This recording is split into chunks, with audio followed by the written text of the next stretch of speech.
传皇上口谕，宣秀女玉兰侍寝。妾玉兰，谢皇上恩典。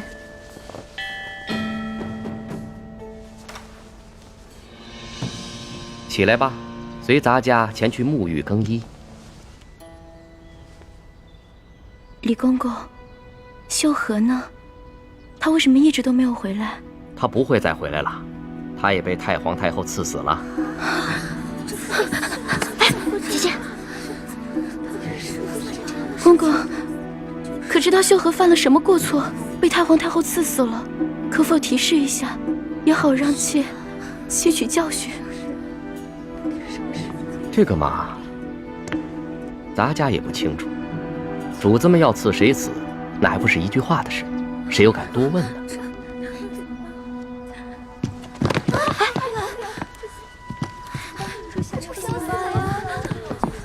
玉兰不会啊！真后悔，早知道我就不进宫了。真像我这样。龙小弟啊，龙小弟，我要是再找不到你，恐怕我也顾不上什么执行任务了，只能一个字：脚底抹油，溜了。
寝宫不能穿衣服啊！对，就连任何首饰都不能戴。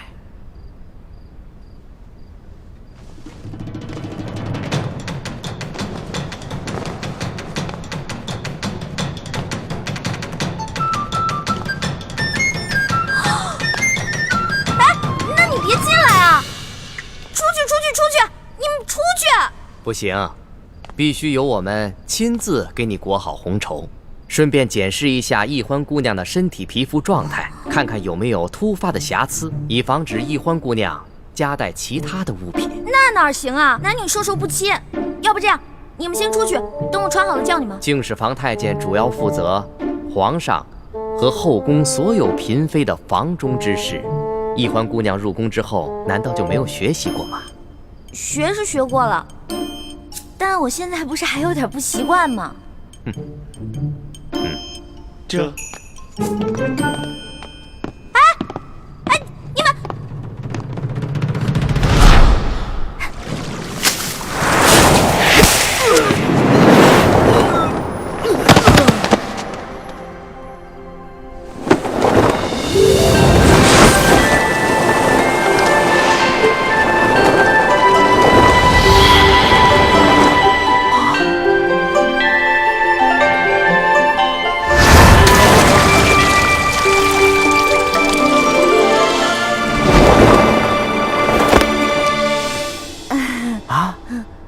易欢小主，你居然会轻功？我爹啊是武将，所以从小呢，我跟他学过一些。公公啊，我也知道这宫里的规矩啊不能破，但是有的时候，咱是不是可以商量一下？我进宫之前呢，我爹给我留了许多提己钱，明天我好好重谢3位公公，怎么样？好吧，那只此一次啊，下不为例。知道了。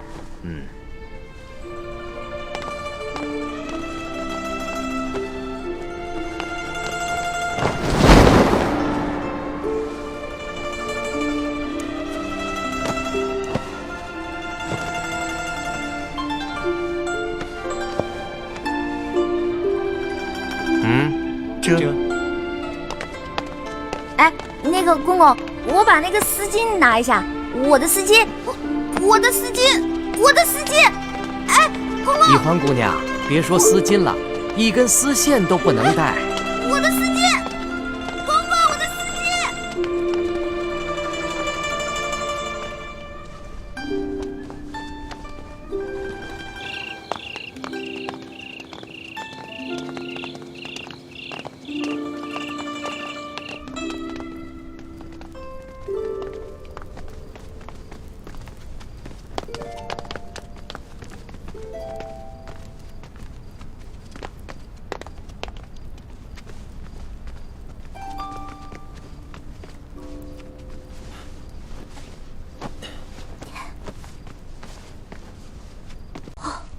一欢姑娘啊，一会儿皇上可就来临幸你了，可千万不要忘了之前学过的规矩哦，好好的侍奉皇上。好，挂帘子。这。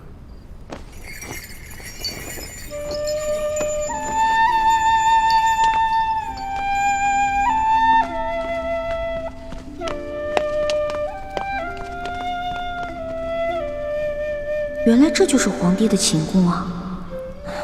也不知道龙小弟究竟和康熙那个小皇帝说好了没有？朱哥哥给我准备的丝巾没有了，万一这小皇帝临时起了色心，假戏真做了，那可怎么办啊？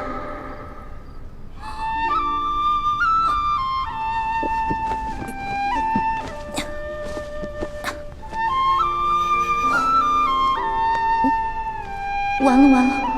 朱哥哥要是看到我穿成这个样子，肯定会气个半死。要不趁这个小皇帝还没来，我赶紧溜了吧。万一那个小皇帝怒了砍我的脑袋，那龙小弟肯定会帮我求情啊。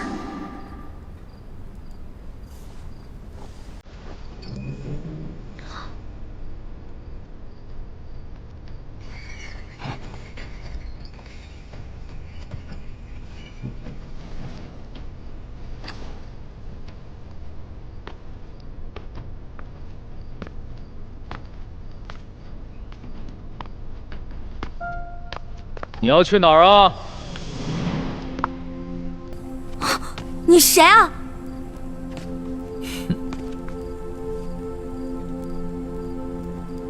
除了朕，还能有谁啊？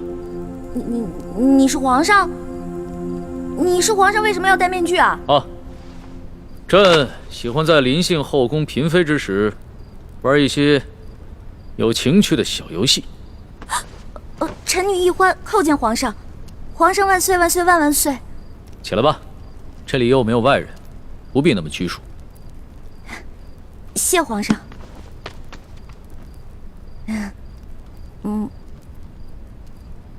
皇上，原来您这么和气啊！我一直……不，说错了，臣女是臣女。没关系，这里没有外人，朕允许你自称我，这样说起话来才更自在。对了，你刚刚要去哪儿啊？我刚刚觉得这屋太黑了，我打算出去找几盏灯，拿回来点一下。朕在就寝的时候啊，喜欢光线暗一些。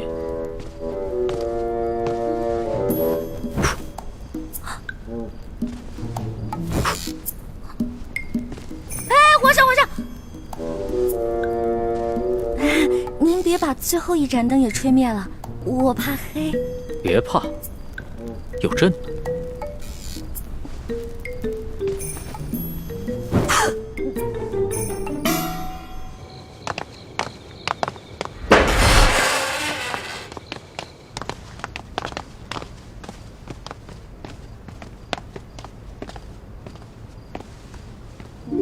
微臣李建清叩见厉贵人。李太医免礼。谢厉贵人。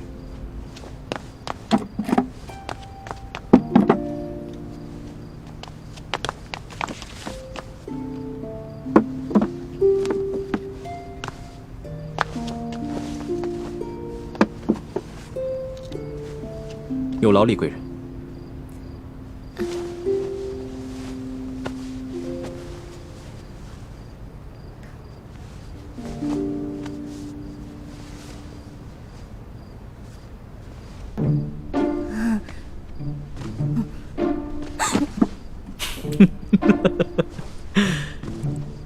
你看起来好像在发抖啊，很怕震啊？我没有，我只是觉得这屋子比较冷而已。哦，你穿的这么少，难怪会冷。要不然这样，你到朕的龙床上躺一会儿，盖着被子暖暖身子。哦，让我上床，这小皇帝果然没安好心。我突然不冷了。那就让朕抱抱你，替你暖暖身子。你果然很怕朕啊！可是朕听龙三说过，你的胆子一向很大，你在他面前提起朕来，那可是从来都不怕的呀。皇上，我不是怕你，我就是怕你离我太近了。咱不是说好了的吗？朕和你说好了什么呀？不是我跟您说好的，是龙三跟你说好的。您忘了，咱们这次只是将计就计，您假装宠幸我，为了博取鳌拜的信任啊。今天晚上的事情是假的，不是真的。朕确实是和龙三定下了这条将计就计之策。只是这漫漫长夜，何苦虚度？咱们也不必演戏了，就让朕真的信了你。再说了，这全天下又有哪一个女子不想做朕的女人呢？皇上，这天下女子也不尽是贪图荣华富贵之辈啊。对大多数女人来说，她们与其与这个后宫佳丽3000争宠，不如找到一个白头偕老、心心相印的有情人。那唐代鱼玄机就说过呀：“易得无价宝，难得有情郎。”朕自13岁大婚以来，还从未有人跟朕说过这样的话。皇上，您生气了？你不会砍我头吧？你当朕是杀人狂魔吗？动不动就随便砍别人的头。你这句话非但没有激怒朕，反倒更加激起了朕的兴致。我看咱们也不必苦苦作戏了，就让朕真的信了你。待共度良宵之后，朕便封你做贵人。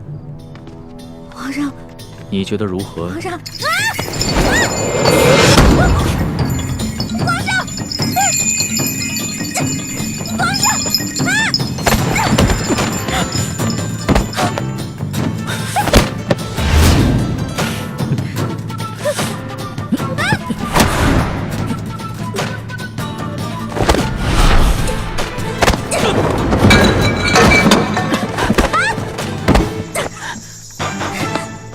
皇上，谁让你们进来的？启禀皇上，奴才见到殿内没了灯光，又有打斗之声，还以为来了刺客，所以赶紧进来护驾。刺客？什么刺客？哪有什么刺客？没有朕的旨意，谁也不许进来。这……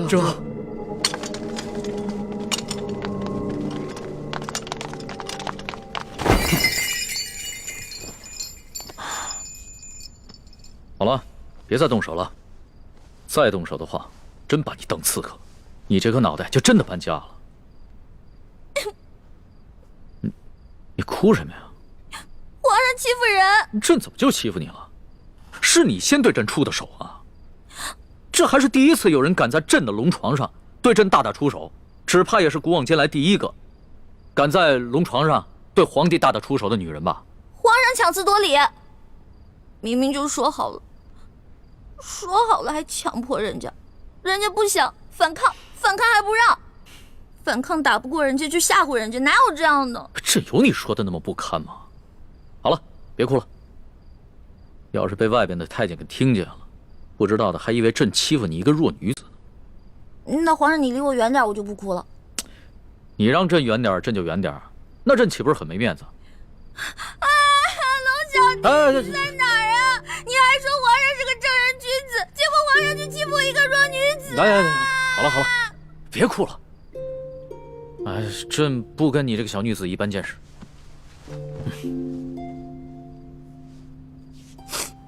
去找太医院的当值赵方抓药，我还要留下来给厉贵人扎针。是。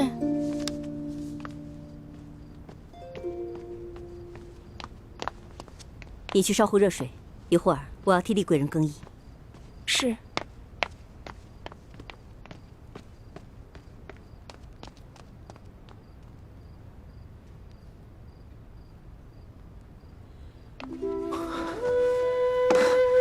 雪师妹，大师兄，太好了，我还以为我再也见不到你了呢。怎么会呢？你们师兄妹好好聊一聊，我在外面替你们把风。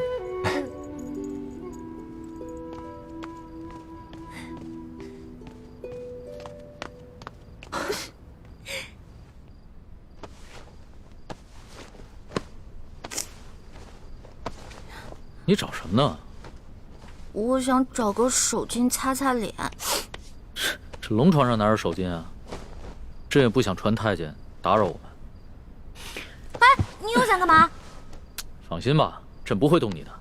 朕堂堂天子，一言九鼎，给你擦个眼泪。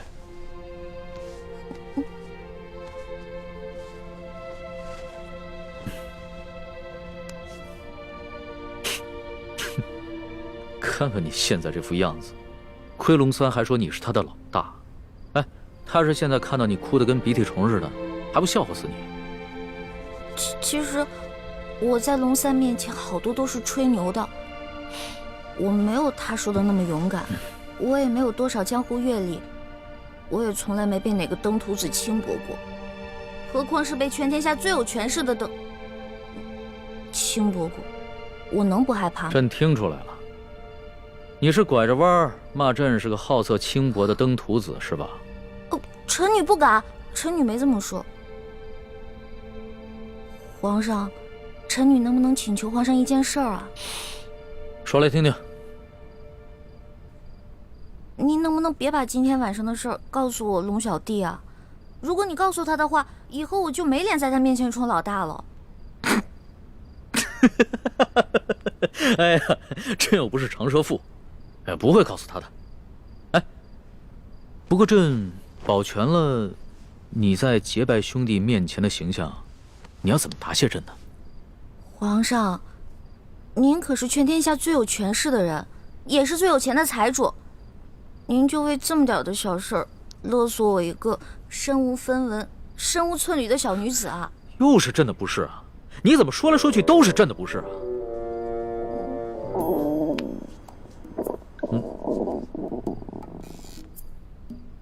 什么声音？是我肚子叫。我今天晚上实在太紧张了，所以没有吃晚饭，现在特别饿。朕想起来了，你最大的爱好就是吃。龙三跟朕说过，你现在在替朕办差，朕也不能让你饿着肚子。说吧，想吃什么？谢皇上，我想吃烤鸭、炸虾丸子、蒸乳酪，还有黄焖小羊排，还有素八碟、珍珠翡翠羹、水晶包子豌豆黄，再加一壶桂花酿。哎，皇上，您怎么知道我喜欢吃什么呀？这个是龙三跟朕说的。龙三跟朕说呀，你们两个头2次见面的时候啊，你都在跟他抢吃的，朕听着有趣儿，所以印象也就特别深刻。这个龙三，以后再也不理他，怎么把我什么都告诉人家？朕可不是人家，朕是皇上。来人，掌灯，传膳。倾城，你进宫的这些日子以来，过得还好吗？我不得不离开你们这些亲人朋友，来到这个活死人墓一样的紫禁城，和成百上千的女人争奇斗艳，来取悦我们最大的敌人。你说我能过得好吗？不起，倾城。要你冒名顶替舒婉心进宫的方案，我本来是不同意的。可这是6位师父一致的决定，我也无力反对。大师兄，你不必自责。就算你反对，我也会主动要求进宫的。毕竟我们这些在明珠谷长大的孩子，没有一个人能为自己活着。就连单纯任性的小师妹，不也阴差阳错的进了宫吗？是我太无能了，还要让你们几个女孩子冒这样的风险，忍受这样的侮辱。今晚，一欢也要被召去侍寝了，也不知道现在怎么样了。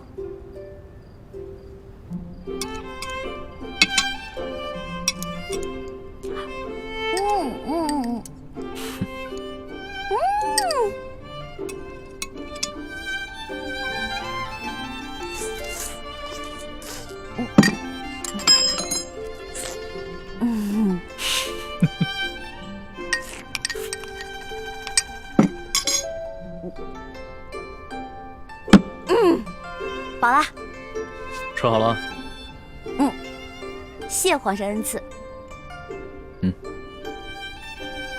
撤掉吧。这。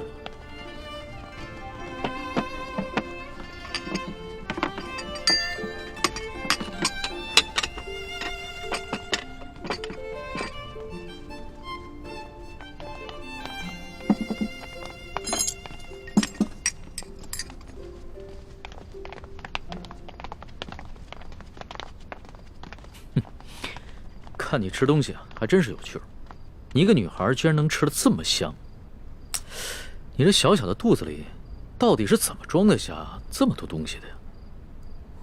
要论得上吃啊，这朕的整个后宫，无人及得上你。哎呀，那是他们装的。因为您是皇上嘛，他们在军前得注意自己的礼仪，所以要压制自己的食欲嘛。孔圣人也说过呀，人生3大乐趣，食、色、性也。所以呢，这个美食是人生最大的乐趣之一。说得对。食色是人之本性，现在食之乐趣你已经享受过了，要不要再享受一下色之乐趣啊？看来这个色狼皇帝还真是狼心不死啊！哎呀，要是猪哥哥给我的丝巾在就好了，让我骗他闻一闻，就能让他乖乖睡着了。哎呀，这一夜良宵还剩一半啊！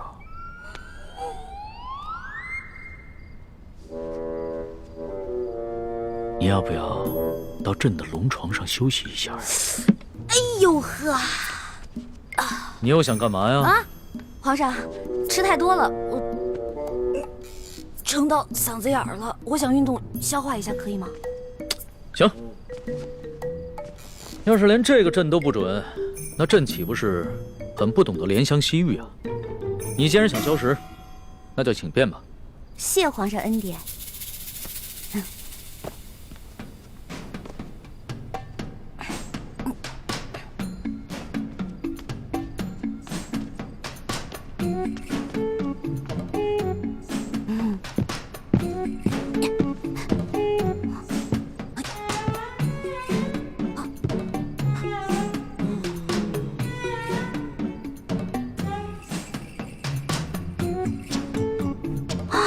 色狼皇帝还真是耐心啊！看来是打定主意要吃了我总不能就这么运动一晚上吧？这可怎么办？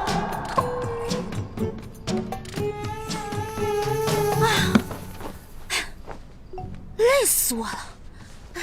你累了啊？那要不要到朕的龙床上休息一下？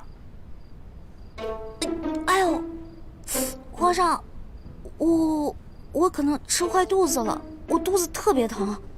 刚才吃了好多杂七杂八的，特别疼。现在你肚子疼啊？啊，那要不要朕传个太医给你瞧瞧？哎，那不必了，我只要回自己的房间睡一会儿就行了。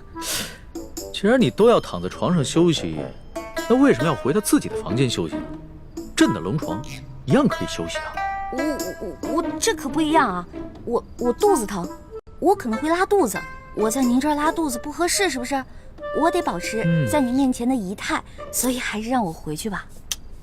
你要是真吃坏了肚子想方便，那朕的寝宫里面也有金逆桶，你用吗？我方便在您这儿？哎，不合适，皇上，您可饶了臣女吧。人食五谷生百病，吃喝拉撒那都是正常的事情。要是连这个朕都接受不了，岂不是有违人伦？哎，你别紧张，要是真吃坏了肚子，你就在朕这儿方便，朕不介意。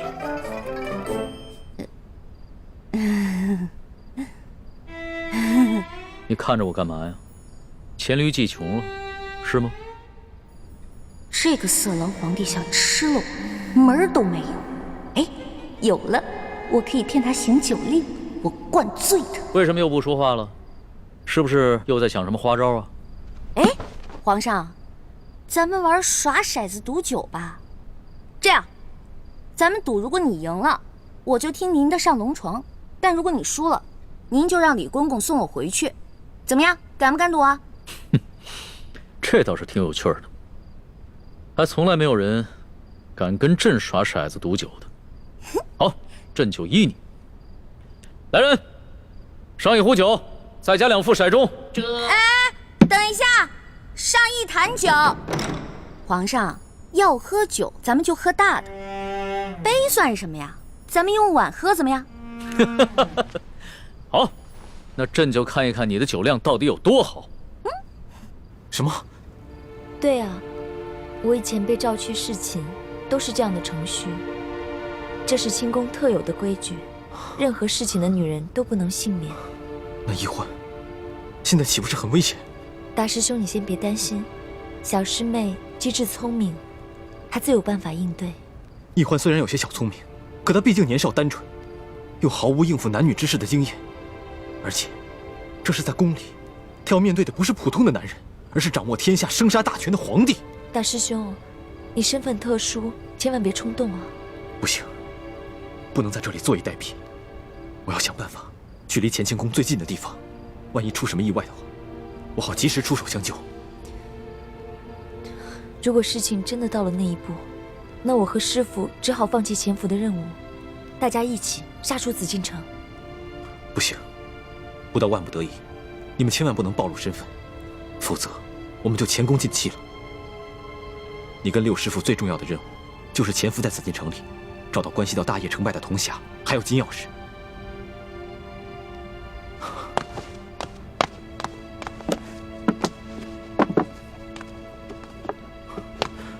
我先走了，你多保重。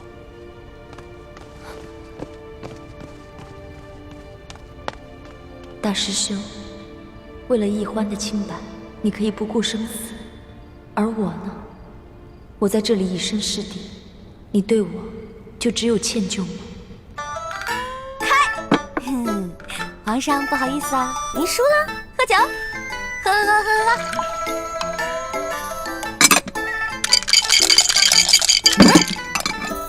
皇上输了，接着喝。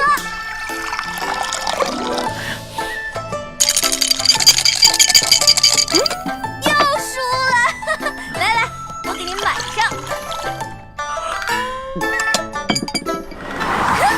又输了，输了。又输了，接着喝。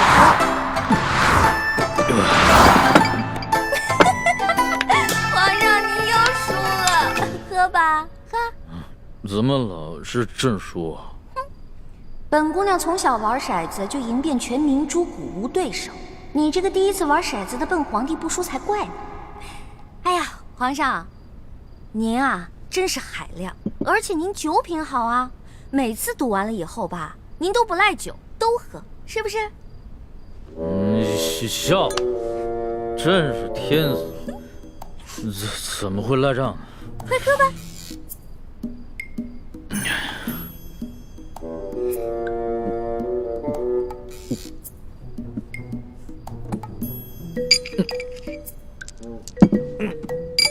皇上，咱们再来一局呗。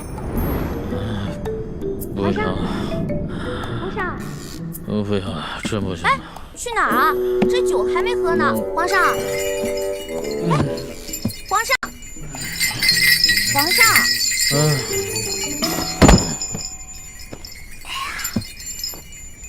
让我看看皇帝长什么样。让我看一眼。易欢姑娘，李公公，皇上已经安寝了。易欢姑娘，请回吧。可是我还想再待一会儿。皇上已经安寝了，易欢姑娘还是回去吧。可我还没看见皇上长什么样呢。哎，这就扛走了就。哎呀，再让我看一眼呗。哎呀，可是我还没看见皇上长什么样呢。哎呀，就这么小气呢？小气小气！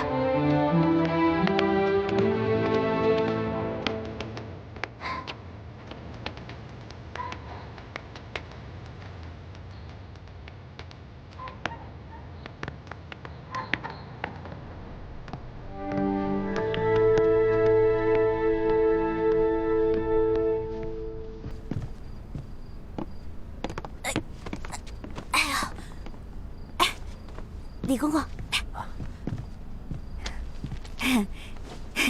今天多亏了您了，拿着吧，拿着吧。易欢姑娘，你可真是大方啊！今天我看皇上对待易欢姑娘，比封了正位的娘娘还要特殊。易欢姑娘日后一定能够飞黄腾达。多谢李公公啊！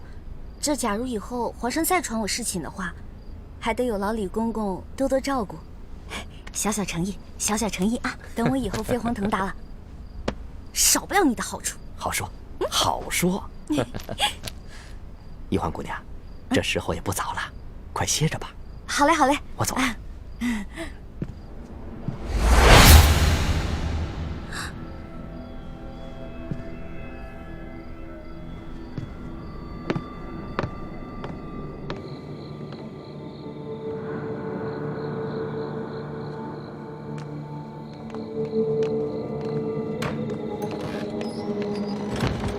公公，这儿有没有方便的地方？咱家带你去吧。哎呦，那有劳公公了。原来这个李公公就是鳌拜埋伏在皇上身边的内线，那他肯定早就得到了鳌拜的指示，所以才会不动声色的关照我。别怕，是。你怎么穿成这样？朱哥哥，你怎么来了？那康熙有没有碰你？我刚才去见了倾城才知道，原来这宫中给皇帝侍寝，居然要脱光，再由太监用红绸裹着送到龙床上。你没事吧？哎呀，我没，哎呦，我当然没事了。真的没事？听倾城说，侍寝的时候连一根丝线都带不进去，我给你的蒙汗巾肯定也带不进去吧？那你怎么应付他？我就不信，那康熙看到你这个样子，他会不动心吗？他刚开始是有点动心，对我有点动手动脚的。不过我后来跟他提龙三了，我说我们这是假戏，不能真做。后来他就没怎么样了。真的？真的。朱哥哥，你要是再怀疑我的话，那我可生气了。对不起，欢梅，是我错了，我相信你就是了。这次是我太大意了。如果那康熙再找你侍寝，我得赶紧想一个法子，确保万无一失。哎，朱哥哥，你先别着急嘛，我有重要的事情要告诉你。我才发现，原来这个李公公就是跟鳌拜勾结的内奸，怪不得李公公今天这么照顾我呢，肯定是鳌拜提前跟他打过招呼了。原来李公公就是鳌拜埋在康熙身边的棋子，此事万万不能让康熙知道。为什么呀？如果我们跟龙三说了，让他汇报给康熙，不光龙三能立功，还能得到好多奖赏。我们可以拿着这些钱去买好多东西，分给谷里的兄弟姐妹啊。欢妹，你又犯傻了。我们这次来紫禁城，可不是来敛财的，我们的目的是要挑起康熙跟鳌拜的内斗。你想啊，如果我们帮康熙除掉了鳌拜埋在他身边的一条蛇，这对于我们来说能有什么好处？对，你说的对，那我明白了。哎，叶哥哥跟樊姐姐怎么样了？刚刚得到他们的消息，他们已经跟踪到了吴应奇的车队，正在想办法下手。我们在宫里的计划还挺顺利的，希望叶哥哥跟樊姐姐能顺利的找到1号金钥匙，这样我们就可以早日平安的团聚了。我先走了，早点休息。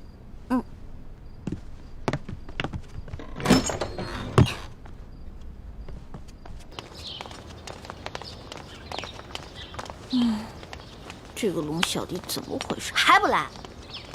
气死我了！老大，哎，放手，待会儿被人看见了，咱俩都有麻烦。我问你，为什么让我等那么久啊？哎呀，你还说呢？要不是昨天晚上你把皇上灌多了，啊，今天我值班，他没醒的话，我能擅离职守吗？哎呀，那个小皇帝啊，真不行，非要跟我喝酒玩骰子，我几下直接倒了。知道我是谁吗？我可是赌遍全乡无敌手啊！他能玩得过我吗？直接被我撂倒。小弟明白了，这个老大不仅武功比小弟高明，这别的本事也比小弟高明。那是，不然怎么做你老大呀？来，啊，过来，说句话。臭死了！怎么浑身酒味儿啊？没有吧？我有酒味吗？我早上漱口了呀。昨天晚上偷着喝酒啦？对啊，我跟我几个好兄弟在喝酒，又在拼骰子，输了不少钱呢。我输了多少啊？反正啊，这大半年的俸禄是没了。老大，你可得帮帮我。放心，我是你老大，你是我小弟，你的事儿就是我的事儿。回头老大教你几招，保准你把钱全都赢回来，怎么样？真的？那当然。老大，你是不是所有赌术都会啊？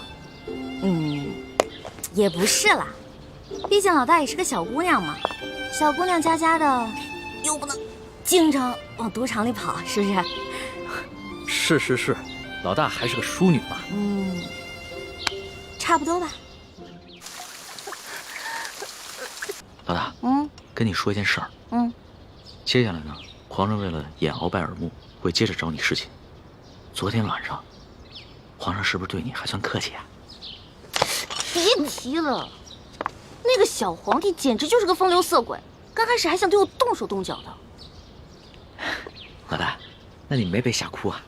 哼，怎么可能啊！我是老大，武功高强着呢。后来我就跟他喝酒玩骰子，清，小皇帝倒了。老大智勇双全，小弟佩服。还好吧？哎，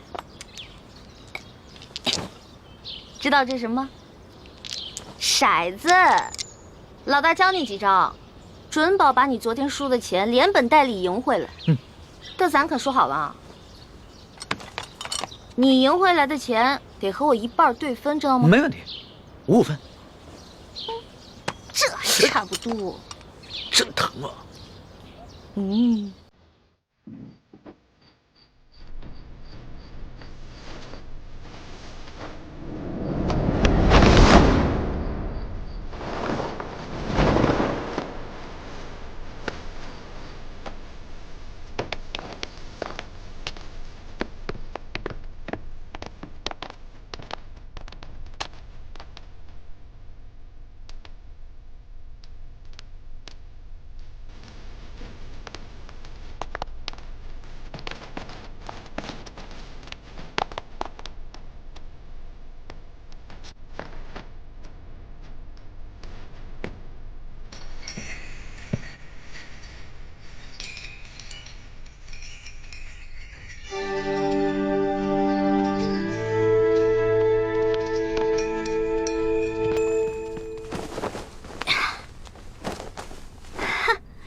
这下万无一失了。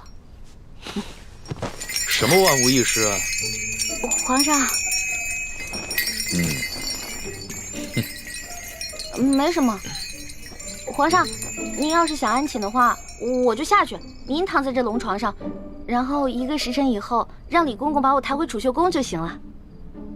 朕还不大二今天呢，朕还不想睡觉。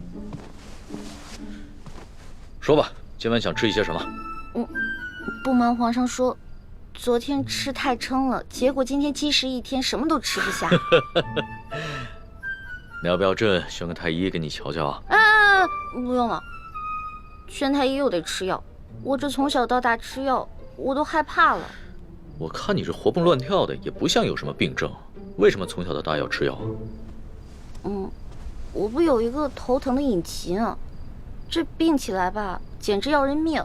我爹呢，从小给我找了好多郎中，所有郎中都说无药可治，只有一个郎中说可以治，但是他说的是个偏方，而且这个药引实在太难弄了。什么药引这么难找？你告诉朕，朕给你找。谢谢皇上，还是算了吧。算什么算？快说。这个药引就是龙珠。龙珠？什么是龙珠啊？就是皇上的眼泪啊，是您的眼泪啊。不过您是皇上，您是天子，您怎么可能为我流泪呢？那这就有点难办了。说实话，朕从小长大，除了8岁的时候，父母双亲轰逝以外，还从来没有掉过眼泪呢。没事儿，这只是个传说，奴婢都不放在心上，皇上就更不用当真了。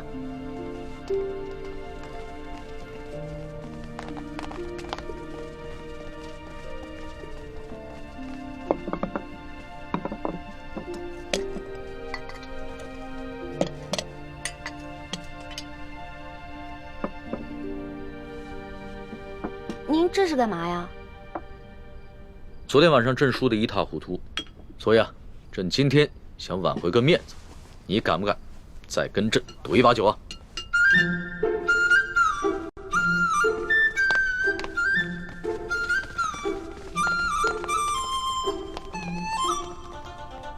可以啊，不过到时候皇上输了可别赖账啊。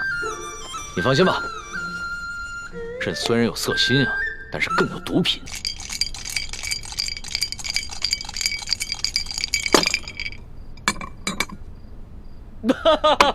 你又说了，来，喝。干嘛？朕都愿赌服输了，你还想赖账啊？有鬼！什么鬼？这好奇怪啊！皇上，你今天掷骰子的手法怎么变得高明起来了？昨天掷骰子10把当中，你最多只能赢3把，可是今天却跟我不相上下了。朕今儿个下午找了几个会玩骰子的侍卫学了一下，朕是天子，天资聪颖，学什么东西一学就会。可是你这掷骰子的手法，我怎么看着这么眼熟呢？是不是龙三啊？果真是他，他居然把我传授给他的独家秘籍传授给皇上了。哎，你不要管龙三了，你虽然是龙三的老大，但朕可是龙三的主子。朕要是问他什么，他就必须得据实回答，这让他做什么，他也得如实做。皇上，龙三可是个老实人，您可千万别欺负他。你这么关心他？我在我们这一辈当中是年龄最小的，所以呢，好不容易当个老大，而且他这个小弟还特别的崇拜我，我当然得维护他、保护他了。行，朕知道了，看在你的面子上，朕就不欺负他了。不过，你拿什么来感谢朕呢？皇上，您现在特别像我认识的一个姓周的乡绅老头。这姓周的乡绅老头长得跟朕很像吗？长得不像，做事风格像啊。这个乡绅老头之所以能发家呀，就是因为算盘打得精明，瞅准时机吃拿卡要。李欢呐，李欢，你又拐着弯的骂朕。臣女不敢，是皇上昨天说的呀，不会因为一句话就变成砍人头的狂魔，所以臣女才开了个玩笑嘛。哎呀，皇上，臣女出身卑微，是一个野丫头，又缺乏父母的管教，所以什么事儿都不懂，没法伺候您。要不然您现在让李公公来接我，让我回储秀宫吧。哼，朕明白了，你想激怒朕，然后让朕把你送走是吧？朕不上你的当，快点来接着赌。咱们说好了，你要是输了，可就得上朕的龙床。现在不输不赢，来。天哪，再这么赌下去，他的技术越来越娴熟，我的输面就会越来越大，这可是大大的不妙啊！皇上，您想让我赌也可以，不过得答应我一件事儿。你说说看。我一直都不知道天子长什么样，能不能把您的面具给摘下来啊？朕这几天上火长了几个火疖子，不便见人。难道他真的长得很丑，不好意思让我看？皇上，您看咱们也喝了好多酒了，要不然咱们先去您那龙床上躺会儿呗？上朕的龙床？啊？你就不怕朕占你便宜啊？不怕呀，皇上一言九鼎，肯定说话算数嘛。那可不一定啊。朕虽然是天子，但是朕也是个男人。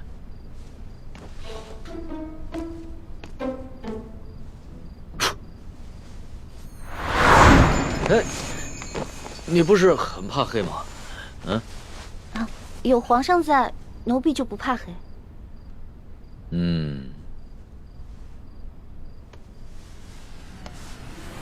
不对，有鬼。哪儿来的鬼啊？你不是一向很害怕朕的亲近吗？啊，朕知道了，你一定是想出了什么新招来对付朕，对吧？哪有啊，皇上，我怎么闻到这屋里有一股香味儿啊？香味儿？朕的龙床上哪有什么香味儿啊？倒是你身上有一股淡淡的清香。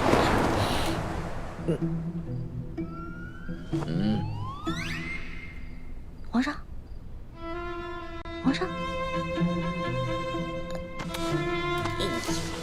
咸猪手，不对，咸龙爪。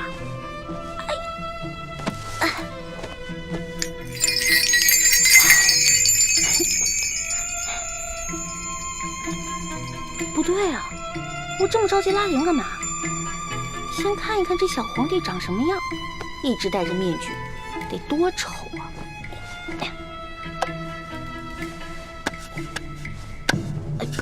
哎呦，我的天哪！皇上已经安歇了，小主该回去了。等一下，哦，这个龙小弟又迟到，看我一会儿怎么教训你！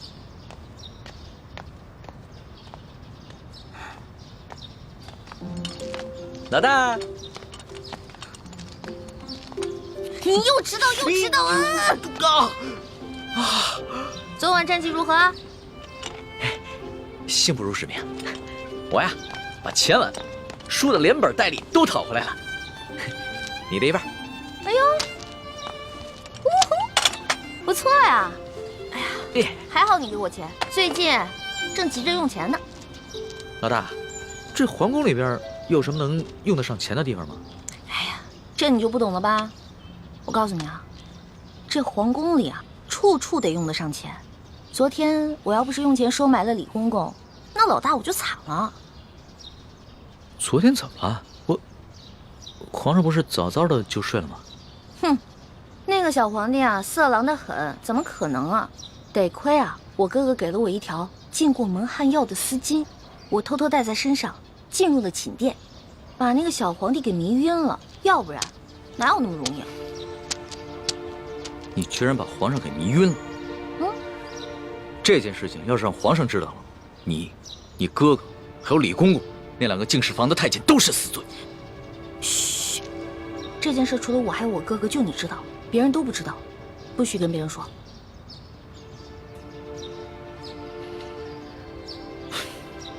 老大，你不应该告诉我，陷我于两难。如果我跟皇上说了，那就是对你不义；如果不说，那就是对皇上不忠。我又不是去害皇上，我是为了自保。哎，你可别为了你的主子皇帝出卖我啊！如果真是那样的话，那我可就跟你割袍断义了啊！老大，不是我说你，你也太任性妄为了。要不是我在皇上面前说你好话，你有几个脑袋也早就掉干净了。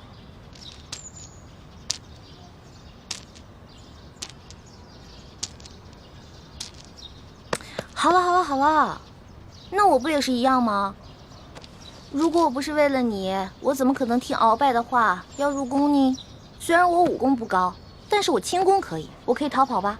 我不都还是为了你吗？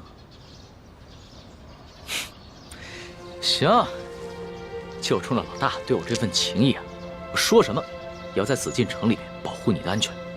但是咱俩可说好了，你可不能做什么太过分的事情，尤其是不能伤害皇上，要不然的话，连我都保不住你，明白吗？放心吧，其实我这个人吧，挺怕死的。再说了，我怎么可能连累我的龙小弟呢？还是老大够意思。这脑袋长得真像鸡蛋。嘿嘿。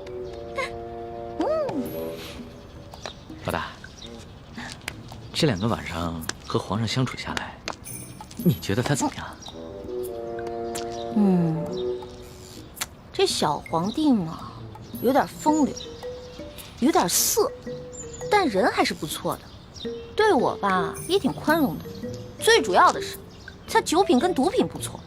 我跟你说啊，看一个人，如果他的酒品跟毒品都好的话，基本上这个人也不会差到哪儿去。还从来没有人这么评价过皇上。要是皇上听到了，肯定会觉得很有趣儿。啊，我跟你说的可都是私房话，你可千万不能告诉别人。我知道，我们俩之间的小秘密。耶！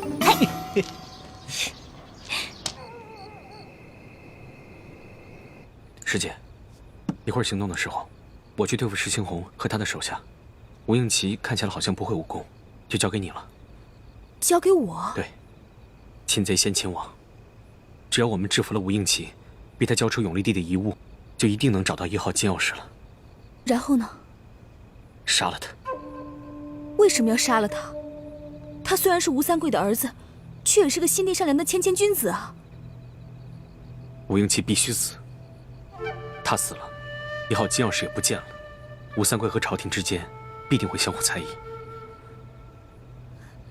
可是，如果我们真的这么做的话，会不会太不择手段了？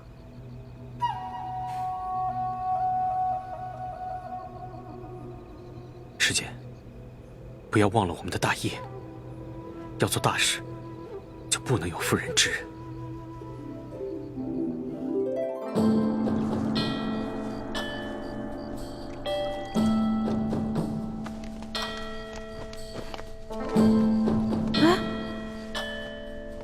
我的衣服和丝巾呢？宜欢姑娘，时候不早了，该去皇上的寝宫了。哎，等一下，李公公，我放在这儿的衣服跟丝巾呢？宜欢姑娘，反正也用不着了，我就让宫女们都拿去清洗了。别呀，我还得用那条丝巾呢，李公公。你懂的。宜欢姑娘，你在说什么？咱家听不懂吗？不过你在进宫之前，你爹爹应该教导过你啊。进到宫之后呢，要少说话，守规矩，你应该明白。李公公，您不会是把我那条丝巾故意拿走的吧？侍寝的时候啊，什么都不能带，这是宫中的规矩。所有人呐都要遵守。怎么办呢？今晚没了丝巾，哎呀，李公公这个家伙，肯定是识破了我的丝巾有迷药，怕他干洗。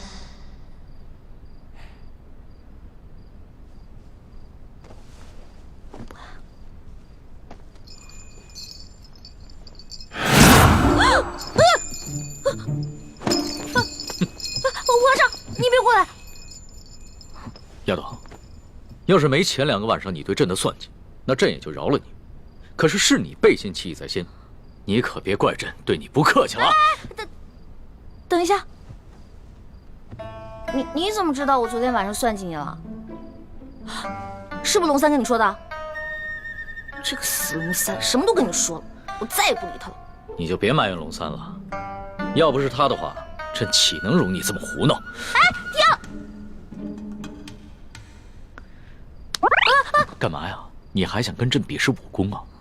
行啊，那朕就陪你比试比试，而且朕答应，绝对不叫外面的侍卫帮忙。等一下，皇上，您知道为什么臣女不愿意侍奉您吗？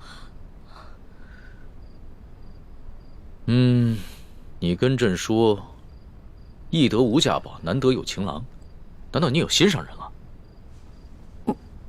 没错，我已经有心上人了，而且这个人皇上也认识，他是龙三。龙三？他不是你小弟吗？话虽然这么说，但是男女有别嘛，我怎么可能心里真的把他当我兄弟呢？而且我从一开始就喜欢上他了。皇上，如果您要硬抢的话，那我只好为了龙三守节一死了。你肯为他去死啊？没错，皇上，龙三可是您的心腹啊，这古来圣明的皇帝都不可能抢夺自己手下的女人的，而且还会有意成全呢。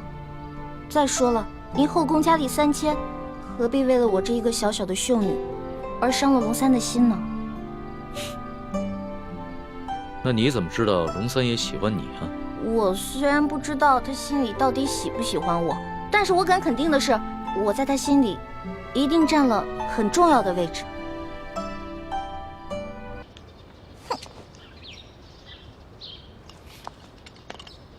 老大，老大，你干嘛不理我呀？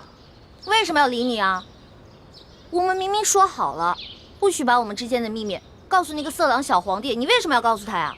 老大，我冤枉啊！我这也是为了你好。你以为你前天晚上用丝巾迷晕皇上，皇上他没有起疑心吗？你昨晚上要是故技重施的话，皇上发现了，你这小命就难保了。所以啊，我才去找李公公，让他把你的丝巾给收了去，还在皇上面前替你百般求情。没想到你反过来还怨我，狗咬吕洞宾，不识好人心。你说的真的假的呀？那当然是真的，我们俩是拜把子兄弟，我会骗你吗？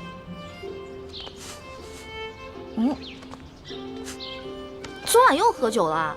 没有，嗨，我哪能天天不务正业的喝酒赌博呀？我是啊，昨天晚上一个人在房里边高兴，自己喝酒呢。呀，发生什么喜事了？说来听听。昨晚你回了储秀宫以后，皇上把我给召了过去，把你跟他说的话都跟我说了。我从一开始就喜欢上他了。皇上，如果您要硬抢的话，那我只好为了龙三守节一死了。所以，老大，你跟皇上说的都是真的，对吧？我是怕皇上假戏真做，所以我才骗了他。龙小弟，你千万别误会啊！你只是骗皇上？是啊，你想，如果我不把你拿出来当挡箭牌，那皇上肯定会吃了我呀。那你对我？我对你，我们当然是好兄弟了。你是我小弟，我是你老大嘛。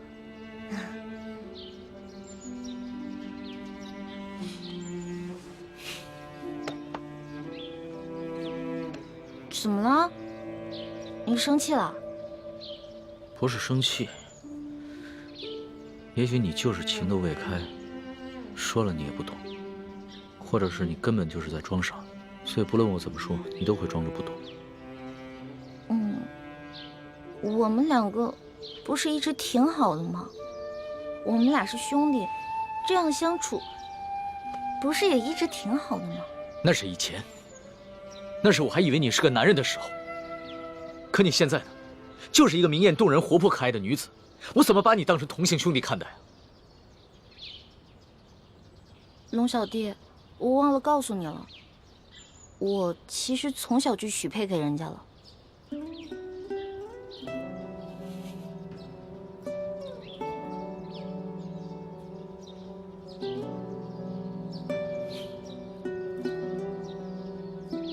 所以你很爱那个人是吗？为了他，你连皇上的临幸也不要，对我更是不屑一顾。也不是啦，我们两个从小就定下来的亲事，我跟他从小青梅竹马，他呢对我特别好，我也挺喜欢他的。但是我不知道我对他的喜欢，是不是你们说的那种男女之情？我看得出来，你现在说的是真的。那是不是不论如何，不管你待他的情感怎么样，你最终都会嫁给他？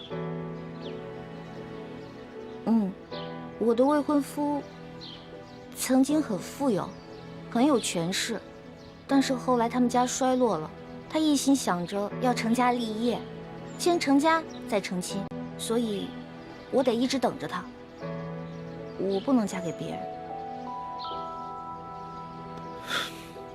好吧，我明白了。但是皇上信以为真了，他跟我说了，为了照顾我的感受，从今天晚上开始，不会再找你侍寝了。真的？哎呦，龙小弟太好了，多亏了有龙小弟，要不然都没有人在这宫里罩着我了。所以在你心里，对我这个龙小弟的印象，至少比皇上好了很多，是吗？那当然了，咱们两个属于一见如故。这要是皇上跟我拜把子呀，我才不跟他拜呢。皇上怎么可能跟你拜把子呢？皇上他是一国之君，不可能跟你拜把子的，更不会有福同享，有难同当。也是，其实皇上挺可怜的。你说皇上可怜？对啊，我还是第一次听见有人这么说。他是皇上，一国之君，可是呢，没有人会把他当成真心的朋友的，也没有一个女孩会真心的喜欢他。但是你不一样啊，你虽然不是皇上，可是你身边一定会有很多真心的朋友，也会有很多女孩真心喜欢你的。也许是吧。倩影姑娘，要不还是我和你哥哥骑马，你坐我的马车吧。哦，吴公子，还是我骑马，你坐车吧。这是什么话呀？哪有让女孩辛苦骑马，而我坐马车的道理呢？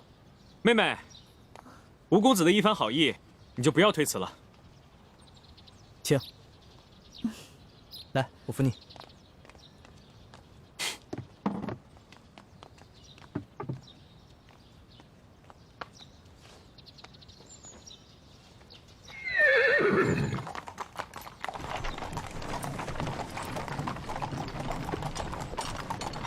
宣皇上口谕，封秀女易欢姑娘为答应，入住永和宫。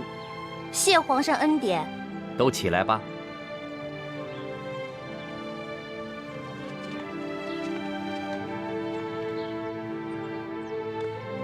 哟，易欢，你这一连侍寝3日，我们还以为皇上多宠爱你呢，没想到就封了个品阶最小的答应。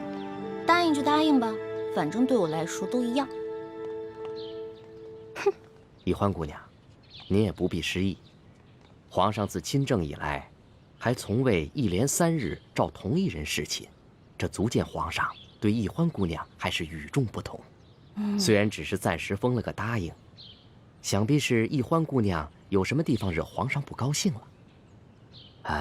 皇上只是稍稍惩戒一下，只要易欢姑娘能够吸取教训，想必皇上还会有恩旨的。谁要讨好那个色狼皇帝了？我才不在乎什么品阶呢。永和宫是雪姐姐的住处，小皇帝阴差阳错的把我安排在了永和宫，比让我当皇后独居中宫都好。易欢姑娘，永和宫的住处已经收拾妥当了，随奴才前去吧。有劳李公公。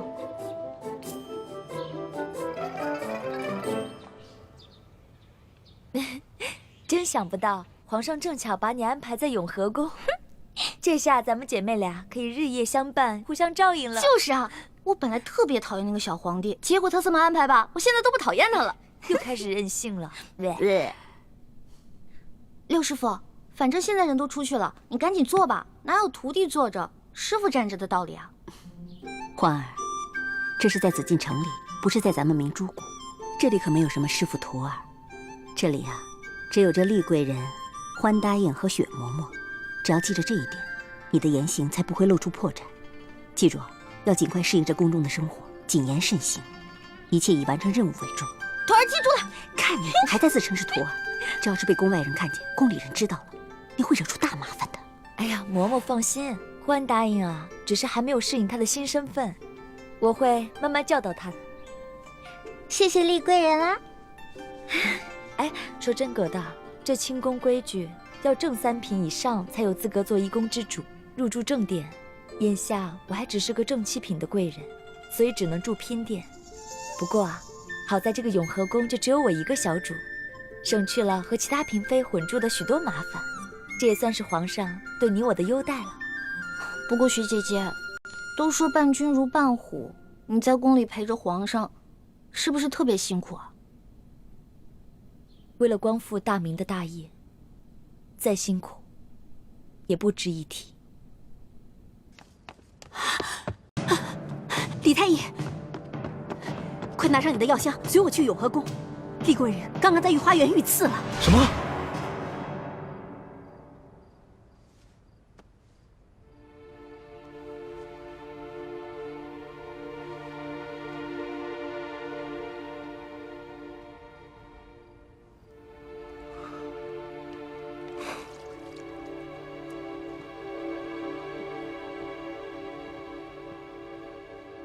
还好没有伤及要害，他的伤我已经处理过了，只是因为失血过多，暂时还昏迷不醒。究竟是什么人这么大胆，居然敢在御花园行刺后宫嫔妃？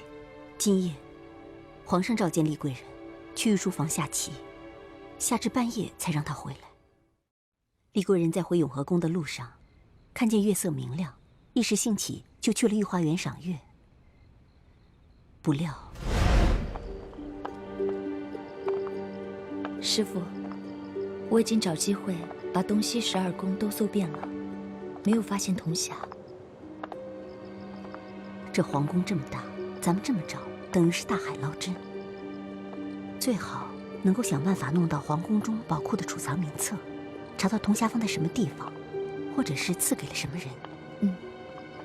我正想尽快结交大内总管李德福呢。等一下，好像有人在跟踪咱们。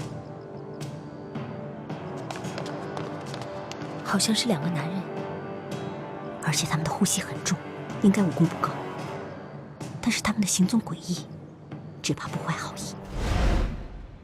当时为了不暴露身份，我们既不能施展轻功，也不能反抗，而只能借着巧劲儿避开要害部位。但他们的目标似乎只针对厉贵人。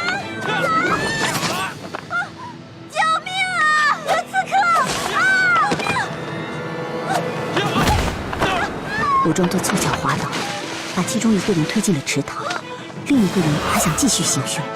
幸亏有巡夜的侍卫听到呼救声赶了过来。有刺客！快！救命！别跑！救命啊！刺客往那边跑了！往那边跑了！抓刺客！在那边！站住！别跑！究竟是什么人？有没有发现什么线索？没有，但是想要擒住这个人不难，可惜我们不可以暴露我们自己的武功啊！会不会有人识破了倾城的身份？不可能，如果识破了身份，他们不应该暗杀我们，他们直接揭发我们就好了。这2个蒙面人能够逃过宫里的搜索，应该就是这宫里的人，而且还一定有地位。今夜的行刺一定是受人指使，能在这宫里买凶杀人的人并不多。鳌拜，可是鳌拜有什么理由要对倾城下手？等等，你这么一说，我倒是觉得，其中有一个蒙面人的身形和眼睛甚是熟悉，有点像李公公。李公公，这样就没错了。李公公就是鳌拜埋在康熙身边的奸细。多半是鳌拜觉得倾城挡了奕欢的道，所以才让李公公暗杀厉贵人。等我明天去见见鳌拜，探探情况。大师兄，倾城，你醒了。大师兄，估计还没有醒呢，他只是在说梦话。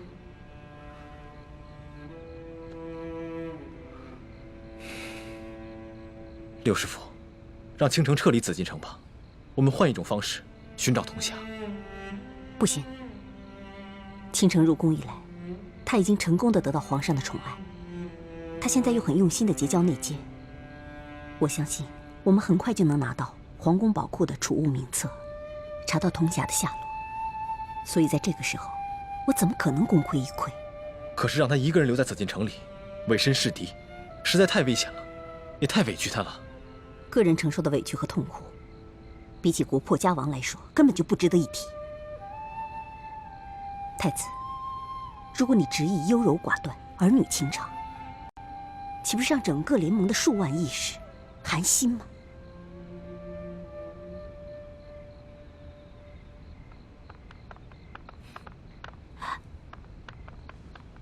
厉贵人的伤势已经处理好了，李太医辛苦了。那微臣先告退了，回头微臣再煎一副治伤的药来。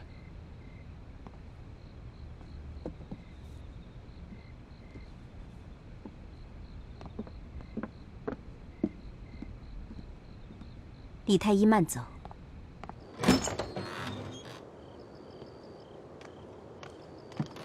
李太医，欢大爷。李太医，我随你去太医院给厉贵人取药吧。有劳欢大爷。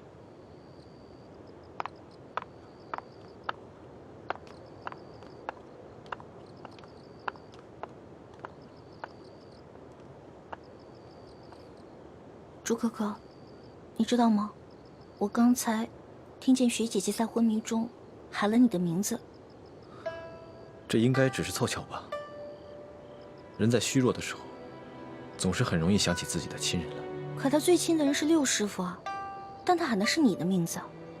朱哥哥，你不会迟钝到连雪姐姐的心思都不知道吧？欢梅，别开玩笑了。我没有开玩笑。以前在明珠谷的时候，我跟雪姐姐也同枕共眠过。我不只听过她一次喊你的名字。你知道吗？雪姐姐喜欢你是悄悄的，不敢表露出来的。欢梅，有些事情，就算我们心里明白，也不要说破，因为除了带给大家尴尬、扰乱大家的心神，没有任何的作用。你只要明白，在我朱慈轩的心里，只有你李易欢一个人，其他人对我来说，都只是朋友，还有亲人。听你这样说，我更加为雪姐姐难过了。那种暗恋的绝望感，雪姐姐一定很痛苦。你不要再说了。咱们这群明珠谷长大的孩子，尤其是我，在没有完成明珠谷的大业之前，不要说是幸福，连痛苦的资格都没有。